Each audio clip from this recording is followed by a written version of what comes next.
Hey all, Tom Moran here from Tom's Big Spiders. This episode we're going to be taking a look at Pterinochilus lugardi, or the Fort Hall baboon. I finally picked some of these up a year and a half or so ago and have been growing them up because A, I've had a lot of folks say they make great beginner old world species for folks who are making that transition from new world to old world tarantulas, and B, they're just so darn good looking, and I love the Pterinochilus murinus, or the OBT, so I kind of needed the cousin.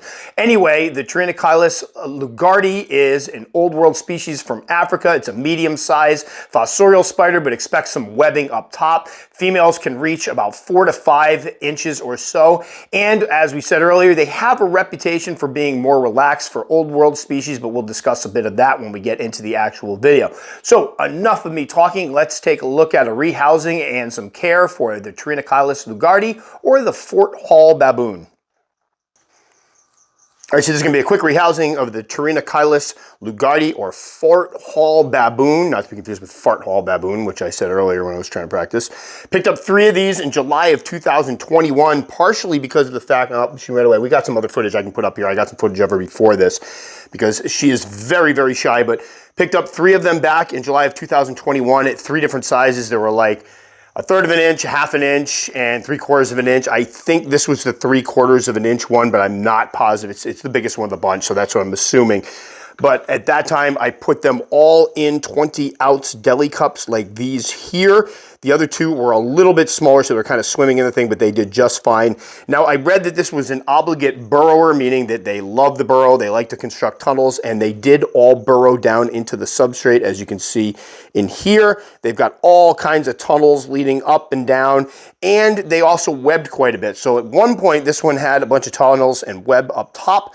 And just note that when you set them up, I like the 20-ounce deli cups as opposed to the 16-ounce deli cups because they offer a little bit more height without going over the top like 32-ounce deli cups. So that allows them to not only dig and you to put enough substrate in for them to dig, but it allows for some room up top for the webbing, which is good because you don't want to be tearing up their webbing every time you open up the enclosure. But this one is well overdue for a new home, so we're going to be putting it into the one over here that we'll talk about in a minute. Now, as far as moisture is concerned, as slings, what I would do is just moisten down a corner, and they all had little water dishes in here, which they keep webbing up. I keep taking out and putting new ones in. And then what I will do sometimes is at night, I will pop the top off, and I will gently mist or dribble water on the webbing so they can come out and get a drink, but overall, they want it on the dry side. So now this one here is a juvenile, about 2 inches or so, 2.5 inches. So what we're going to be putting it into here is the old barbarous growth. We got a bunch of these we're going to do some rehousings with. This is a new size that I haven't tried before. This one here is 12 inches by 7 inches by 9 inches tall. So it offers a good deal of depth. I'm kind of really enjoying these for species that may do a little webbing up top because it offers more area up top and some space in the bottom for them to dig, which this spider hopefully will do. Now, what I have here is my own mixture of peat, cocoa fiber, a little sand, a little topsoil. We have New Zealand sphagnum moss. I use this more for my dry enclosures, although I did just use it for one that's going to be a little moist. And I've set up here some spaces, different spaces for it to hide. So it has a little starter burrow with cork bark over it. We have a couple pieces of cork bark. We have one over the top here. It can go under here. And we have a fake plant up top because hopefully what will happen is not only will it do a little burrowing under here and webbing up, but it'll start to web up top as well. And then I put leaf litter in because I just like the way it looks. It will have a water dish once we get everything settled. Now the tops of these things, I don't know if everybody's seen these videos, but I've been featuring a lot of these. I kind of like them because A, very well ventilated up the top. They have the top hatch, very convenient. Ventilation the sides, and convenient little feeding hatch. So if I put this one in here and it webs up to the top here and I don't want to disturb the webbing, what I can do is just pop the crickets in here. I've used these for my curtain web spiders, and I like them because when they web all the way up the top, it makes it very easy to feed them without disturbing the webbing.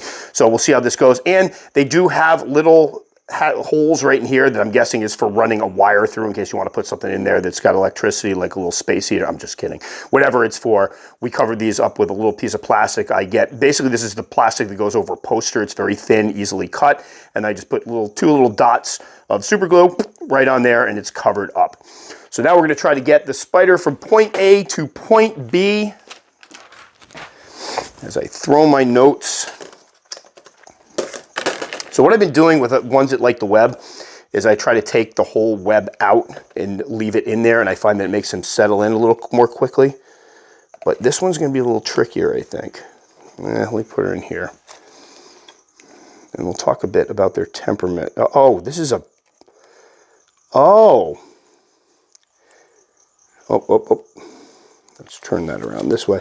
So I'm going to have to go back. I lied. As slings, I apparently, when I first got them, I forgot them in dram vials because there's the original dram vial.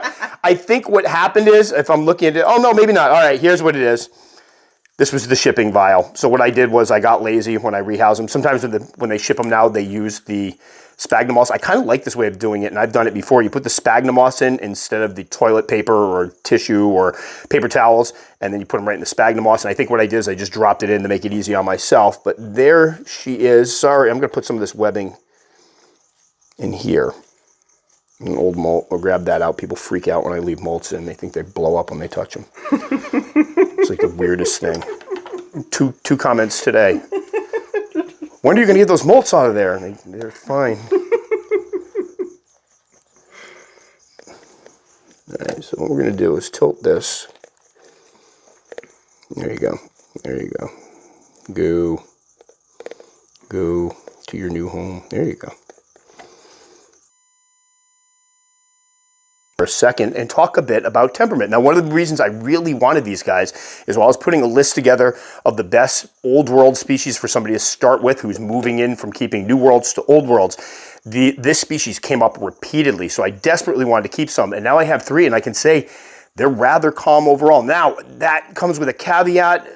Temperament can vary from specimen to specimen, so I may have one that's very laid back. Somebody's going to comment on this video and say theirs is worse than its cousin, the OBT, but I've heard from several people that said theirs are more shy than anything and are very easy to manage. Obviously, the requirements are easy because they're a dry species, so that's nice, and they generally would rather run and hide than stand their ground. And I heard from a couple people, last time I posted one up, they have just ones that will come right out, like my Harpactira pulchribes, for example, which is another one I recommend to folks who are just moving into old worlds. She will sit right out in the open like a beginner species. She doesn't throw threat postures. She doesn't run around. Very, very calm spider.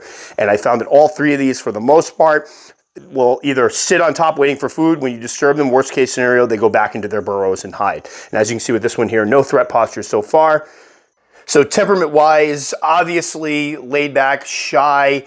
They've been not as high strung as most of the old worlds I keep, but if I'm being completely honest on this one, I have my 3 in their 20-ounce deli cups. We're right next to 4 OBTs, P. murinus, in their 20-ounce deli cups, and they've all acted pretty much the same. And obviously, their cousins, the P. murinus, have a reputation for having a very fiery temperament.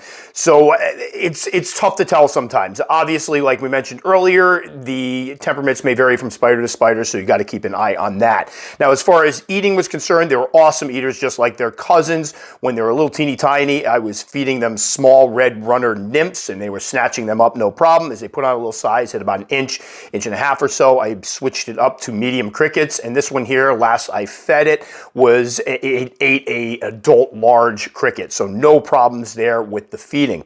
And then temperatures. Temperatures here in the summertime are anywhere from usually high 70s to mid 80s or so. I don't let it go too far above the mid 80s.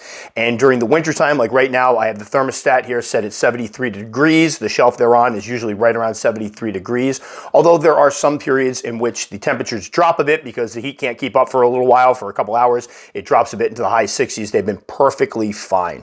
Now, as far as an adult enclosure, this one will probably last it for quite a bit. I've heard these guys get to be about 5 inches or so, kind of medium-sized to large spiders. So if it hits 5 inches and fills this entire container with webbing, there will be a point where I will have to probably move it into something bigger. Perhaps I will put it into the larger barbarous and growth enclosures, which are about 18 inches by 12 by 10 or so, or maybe I'll put it into something else. The trick is with any species that might do a lot of heavy webbing, leave yourself some room up top. Obviously, this one we've talked about would burrow, likes to burrow, will most likely burrow, but then what ends up happening is they do some of that webbing up top, and you want to make sure that you give them some room to web, because if you have a situation where they're webbing up the entire enclosure, it's stuck to the top. Every time you open up the top of that container, you run the risk of ripping out a bunch of that webbing, spooking the spider, and then you will end up with possibly some of that defensive behavior, and that's something you want to try to avoid. But these are awesome spiders. I'm glad I finally got them. Again, what really pushed me to finally pull the trigger on it is I did want to do a video about some of the best spiders to start with for folks who are eyeing New World species and want to kind of transition. And so far, these guys have been everything everybody said about them. And after I did the last video featuring them, a lot of folks also came forward and backed up what I had heard and what I had been seeing with my own eyes, the fact that they tend to be a little more laid back as far as Old World species go. So there we go. P. lugardi, the Fort Hall baboon. Awesome little spiders, the friendlier cousin to the OBT in many instances, but definitely, even if for folks who aren't just looking for beginner Old World species, these guys should not be overlooked. So this one has settled in nicely. She actually adopted a little home underneath the cork bark, and the other night I dropped a cricket in, expected her to come out one hole, she came out another one. So it looks like she's probably going to create a nice little series of tunnels underneath the cork bark and into the substrate, and I've already seen some webbing on the surface as well. And again, it's always important to remember that when you're housing an Old World species, especially one that may do some webbing up top, to make sure that you pick an enclosure that allows some height to it, so that if the tarantula wants to dig, you give it enough substrate, but if it wants to come up top and do some webbing, that it has room to web without it being attached to the top of the enclosure. And I'll tell you, I've left some enclosures with a lot of room up top and been shocked to see how much webbing they'll actually do. But the idea behind it is you don't want to be pulling off the top of the enclosure, ripping out webbing, and having a rather ornery or defensive spider. I do think this is why the OBT kind of got its bad reputation, because back in the day, a lot of folks would keep them kind of terrestrially. And when you keep them in those more shallow containers, not only are you disturbing that webbing, but you're leaving the spider feeling exposed and defensive. So you want to avoid that. So that will do it for this one. As always, if you liked it enough to subscribe, very much appreciate. Click the little circle up in there. I'll put a couple other videos in here. If you take the time to comment, know that I will take the time to respond. It just may take me a couple days because I tend to get a lot of comments and I tend to be pretty busy. That'll do it for this one, guys. As always, stay safe. We'll catch you all next time.